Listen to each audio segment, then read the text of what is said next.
बच्चों में ठीक से खाना ना खाना एक बहुत ही कॉमन प्रॉब्लम है, और मैं कह सकता हूँ कि जो पेशेंट ओपीडी में आते हैं उनमें 50% की यही परेशानी है सभी पेरेंट्स की। लेकिन समझने की जरूरत यह है कि मैं इसमें मुख्यतः 2 या 3 वजह होती है। जिस तरीके से हमारा बच्चा बाकी डोमेन्स में डेवलप करता है, यानी कि जैसे ग्रॉस मोटर बात करते हैं, हम फाइन मोटर्स की बात करते हैं, लैंग्वेज की, हियरिंग की, जैसे ये स्टेज बाय स्टेज डेवलप होते हैं, इसी तरीके से हमारा फीडिंग बिहेवियर भी डेवलप होता है। और अगर हम इस तरीके से देखें कि ये एक ह्यूमन बिहेवियर है कि कोई भी नई चीज को हम इजीली एक्सेप्ट नहीं करते हैं, तो सेम चीज जो है वो बच्चों पे अप्लाई होती है। उनमें भी ये चीज देखी गई है कि वो इमीडिएटली से कोई भी नया खाना आप देते हैं उसको, या कोई नया टेस्ट फूड आप उसको इंट्रोड्यूस करना चाहते हो, तो वो इजीली एक्सेप्ट नहीं करते हैं, वो रिफ्यूज कर देते हैं। स्टडीज में ये देखा गया है कि इवन बच्चे 5 बार, 10 बार, 15 बार उस खाने को रिफ्यूज करेंगे, बट देन उसके बाद वो उसी सेम खाने में उनको बहुत ज्यादा इंटरेस्ट डेवलप हो जाता है, वो उस खाने को बहुत अच्छे से खाते हैं। तो सभी पेरेंट्स को मैं ये कहना चाहूंगा कि वो पेशेंस रखें और बार बार इंट्रोड्यूस करते रहें, उसको ऑफर करते रहें वो खाना, उसके डांटे पीटे ना उसकी वजह से कि वो नहीं खा रहा है या नहीं पसंद कर रहा है, तो होपफुली ये प्रॉब्लम उसकी सॉल्व हो जाती है उससे। दूसरी वजह जो बच्चों की यह है कि जैसे बच्चे बड़े होते हैं तो उनमें थोड़ी सी इंडिपेंडेंस आती है, और वो अपनी लाइफ का कंट्रोल जो है वो खुद लेना चाहते हैं। तो उनकी अपनी एक डिसीजन मेकिंग होती है, उनकी अपनी चॉइसेस होती हैं, उनके ठीक है लाइक्स एंड डिसलाइक्स होते हैं, तो कि उनको ये खाना खाना है, ये नहीं खाना, ये इस टाइम खाना है, ये उस टाइम खाना है। तो एज ए पेरेंट कि हमें उनकी उस चीज को रेस्पेक्ट करना चाहिए, और अकॉर्डिंगली हमें अपने मील प्लान डिसाइड करने चाहिए।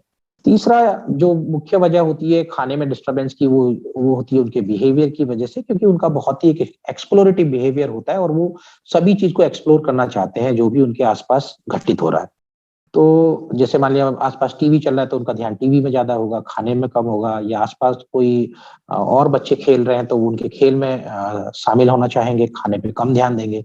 तो ऐसे मेरी पेरेंट्स को सलाह है कि वो खाने का जो मील टाइम है वो उसको थोड़ा सा इन चीजों डिस्ट्रैक्शन से दूर रखें, और टीवी स्क्रीन से दूर रखें, और थोड़ा सा उसको एक हैप्पी एंजॉयबल टाइम बनाएं।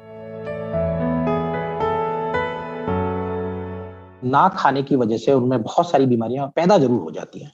तो ये हो सकता है कि लोगों ने उस तरीके से इंटरप्रेट किया हो इस चीज को, जैसे अगर आपको प्रोटीन की कमी हो जाए तो आपको सूखा रोग, क्वाशोरकर जिसको बात कहते हैं, बच्चा फूल जाता है एकदम से। ठीक है। दूसरा, अगर इसी तरीके से अगर विटामिन की कमी हो जाए, तो विटामिन ए की कमी से रतौंधी, जिसमें रात को दिखना, नाइट ब्लाइंडनेस जिसको बोलते हैं, विटामिन बी की कमी से बेरी बेरी हो गया या पेलेग्रा हो गया, विटामिन सी की इसी तरीके से स्कर्वी हो गया, और विटामिन डी की कमी से हमें सूखा रोग होता है, रिकेट्स होता है। ठीक है। तो ये सारी बीमारियां हैं। और अगर ऐसे हम मिनरल्स में ले लें, मेजर मेजर से अगर माइक्रो मैक्रो एलिमेंट्स की बात करें, तो आयरन की कमी से खून की कमी होना, और जो और खून की कमी हो जाती है तो उससे और भूख कम हो जाती है बच्चों की। दूसरी है जैसे आयोडीन की कमी होगी तो घेंगा रोग जिसको बोल देते हैं। तो ये सारी दिक्कतें ना खाने की वजह से या उनकी डाइट में डेफिशिएंसी रहती है उसकी वजह से हो जाती है। देखिए, जैसे बच्चे जब हाइट बढ़ रही है, हाइट स्पर्ट्स आ रहे हैं या उनकी मसल मास बढ़ रहा है, तो सबसे ज्यादा हमें फोकस करना है। बैलेंस डाइट इज इम्पोर्टेंट, ठीक है, लेकिन सबसे ज्यादा जो इसमें बॉडी बिल्डिंग जो ब्लॉक्स हैं, जो हमारे बिल्डिंग ब्लॉक्स है हमारी बॉडी के, वो प्रोटीन है बेसिकली। तो हाई हाई प्रोटीन डाइट लेनी है, तो जिसमें सारे ग्रेन्स आ जाते हैं हमारे। तो ग्रेन्स हो गई, दा जिसमें पल्सेस, सीरियल्स, दा, ठीक है, तो ये सारी चीज इंक्लूड करनी है। और साथ में कार्बोहाइड्रेट भी हमें इंस्टेंट एनर्जी के लिए चाहिए, और उस पर वो हमें, जो हमारा अगर बैलेंस डाइट होती है तो उसको काफी मात्रा में हमें कार्बोहाइड्रेट मिल जाते हैं। फैट डेफिनेटली हमारा थोड़ा सा कम होना चाहिए, पर बच्चों में अलाउड है, बट हेल्दी फैट देना है, उसमें सैचुरेटेड फैट नहीं होना चाहिए, थोड़े से अनसैचुरेटेड फैट्स होते हैं वो देने चाहिए। तो इस तरीके का ध्यान रखना है। खासतौर पर थोड़े से मिनरल्स होते हैं जिसमें जैसे कि आयरन, जिंक, कैल्शियम, ये बढ़ती एज में इनकी बहुत इंपॉर्टेंस है। तो इसके लिए एक कंप्लीट बैलेंस डाइट को इंक्लूड करना चाहिए। हमारे हिंदुस्तान में दूध का कल्चर है कि हमें ऐसा लगता है बच्चा दूध नहीं पिएगा तो कमजोर हो जाएगा, बट एक सर्टेन एज के बाद में दूध की इंपॉर्टेंस बहुत कम हो जाती है, और दूध में वो सब न्यूट्रिएंट्स या वो सब कैलोरी या वो सब जो भी प्रोडक्ट्स हमको चाहिए होते हैं हमारी बॉडी को ग्रो करने के लिए, वो सब दूध में नहीं होते। तो अगर आप दूध की बात करेंगे तो 6 महीने तक सिर्फ माँ का दूध, 6 महीने से 1 साल तक माँ का दूध प्लस ऊपर का खाना, जिसमें दलिया, खिचड़ी, सूजी का हलवा, खीर, कोई भी और पोरिज जैसी चीजें बना सकते हैं आप, जो भी आपकी लोकल कम्युनिटी के हिसाब से एप्रोप्रिएट है। 1 से 2 साल में आपको दूध को लिमिट करना है 500 ml तक, 300 से 500 ml आप दे सकते हो। और जो 2 से 5 साल के बच्चे हैं उसमें मैक्सिमम 600 ml, उससे ज्यादा दूध नहीं देना है। मैक्सिमम 2 बार आप ऑफर करें दूध को या दूध से बनी हुई कोई चीज को, उसके अलावा बाकी और खाने पे जाना है। ठीक है, जितना भी उनको सॉलिड फूड की तरफ लेके जाना है, जो ज्यादा न्यूट्रिएंट होते हैं, ज्यादा कैलोरिक होते हैं, उनसे बच्चों की ग्रोथ अच्छी होती है।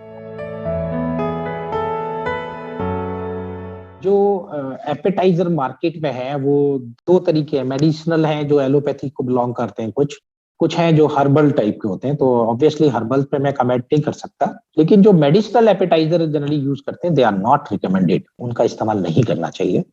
क्योंकि ये देखा गया है उनमें जो बेसिकली जो इंग्रेडिएंट्स होते हैं या उनके जो कंटेंट या कंपोजिशन होती है, उसमें जो मेडिसिन होती है उनका, अगर आप देखेंगे तो उससे थोड़ी से उसमें थोड़ा सा स्लीपीनेस होती है, उसकी वजह से थोड़ा सा फिर बच्चों में इरिटेबिलिटी बढ़ती है, और लॉन्ग रन में देखेंगे तो उनसे लर्निंग डिसेबिलिटीज एक डर रहता है उसका। तो और एक्चुअल इफेक्ट से ज्यादा है वो एक आई वॉश होते हैं, वो पेरेंट्स को एक सेटिस्फाई करने के लिए वो एक ज्यादा उस तरीके से काम करते हैं कि पेरेंट्स को लगता है कि अच्छा ठीक है, बच्चा नहीं खाना खा रहा है तो ठीक है, we have something to give, कि उससे बच्चे को भूख लग जाएगी। तो लेकिन इनका कोई लॉन्ग टर्म गुड एविडेंसेस नहीं है इनके यूज करने के, तो प्लीज इससे अवॉइड करें। कुछ जो हमारे माइक्रो एलिमेंट्स होते हैं, अगर उनकी कमी अगर हो जाती है तो हाँ, वो एपेटाइट को जरूर कम करती है। तो जैसे खास तौर पे अगर आप आयरन की बात करें, अगर किसी बच्चे में आयरन और कुछ विटामिन की अगर कमी हो गई है, तो डेफिनेटली उनकी एपेटाइट रिड्यूस हो जाएगी और वो खाना नहीं खाएंगे। तो इसलिए पीडियाट्रिशियन से जरूर मिलें और देखें क्या बच्चों में उस विटामिन की और मिनरल्स की कुछ कमी है, तो उसको, उसके लिए डेफिनेटली आपके पीडियाट्रिशियन हेल्प करेंगे आपको रिस्टैब्लिश करने में, या उनके जो आपकी सोर्सेज डिप्लीटेड हो गई हैं उनको रिस्टोर करने में। तब आपके बच्चे को वो हेल्प कर सकते हैं, but appetiser are not recommended और उनकी सलाह मैं नहीं दे सकता। जंक फूड को हम जनरली कैटेगरी में रखते हैं कि न्यूट्रिशनली इनएप्रोप्रिएट फूड, कि ये इनएप्रोप्रिएट, जिस पोर्शन से जितनी कैलोरी और जितनी एनर्जी, उसी अनुपात में हमें उतना ही न्यूट्रिएंट्स भी मिलना चाहिए जो हमारी बिल्डिंग ब्लॉक पे काम करे, जो हमारी बॉडी को स्ट्रेंथन दे, जो उससे हमारी हाइट बढ़े, जिससे हमारे मसल मास बढ़े। तो वो उस चीज को मैच नहीं करता है, तो इसलिए हम इसे न्यूट्रिशनली इनएप्रोप्रिएट फूड कहते हैं। और ये क्या होता क्या है कि ये बहुत हाई इन कैलोरी होता है।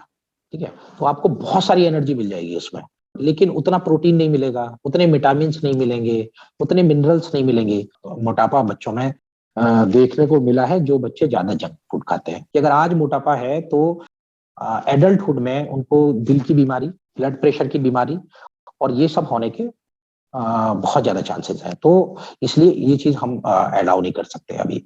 दूसरी चीज है कि ये जो इतने भी जंक फूड होते हैं वो बहुत ही हाई इन सॉल्ट और हाई इन शुगर्स होते हैं, तो जो फिर अगेन हमारी बॉडी के जो रिक्वायरमेंट है उसको मैच नहीं करते। तो junk foods should be avoided, उनको नहीं देना चाहिए। मैक्सिमम अलाउड, अगर आप मुझसे पूछें कि कितनी मैक्सिमम अलाउ कर सकते हैं, तो maximum 1 serving per week, 1 serving per week, इससे ज्यादा बच्चों को जंक फूड नहीं देने चाहिए। दूसरी एक प्रॉब्लम जंक फूड के साथ फिर ये भी होती है कि जंक फूड में जो है वो बहुत टेस्टी होते हैं वो as compare to home food, और उनमें एक एडिटिव नेचर होता है।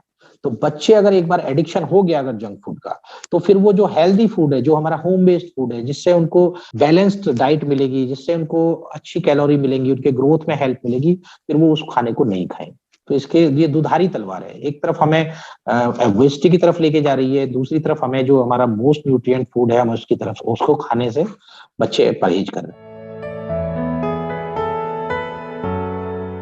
पानी की मात्रा कितनी होनी चाहिए बच्चों के लिए, ये वेरी करती है उनकी फिजिकल एक्टिविटी से और उनकी सराउंडिंग से, कि वो कैसे किस माहौल में रह रहे हैं। जैसे कोई अगर धूप में बच्चा है, या गर्मी वाले घर में बच्चा है, या कोई एसी में बच्चा है, और या उनकी प्ले एक्टिविटी कैसी है, तो इन सब चीजों पर डिपेंड करता है।